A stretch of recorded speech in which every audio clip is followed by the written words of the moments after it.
If your car feels like it is trying to take off in a pile of wet sand every time the light turns green, you might be dealing with a serious transmission headache. We are talking about the P0731 diagnostic trouble code, which means your transmission has an incorrect ratio for gear 1.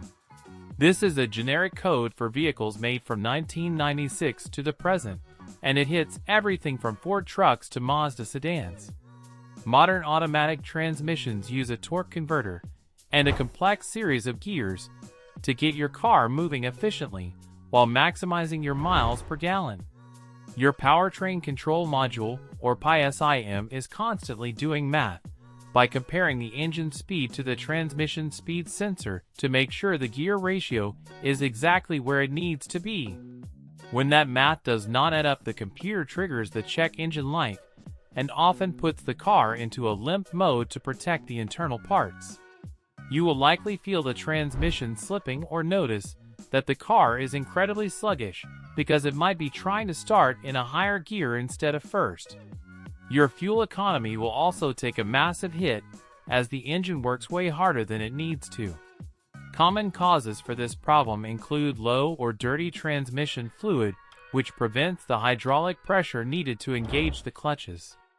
It could also be a mechanical failure deep inside the transmission, like a stuck shift solenoid or a blockage in the main control valve body. Even a failing transmission control module, or TISIM, can send the wrong signals. The first and most important step you can take is checking your transmission fluid level and its condition.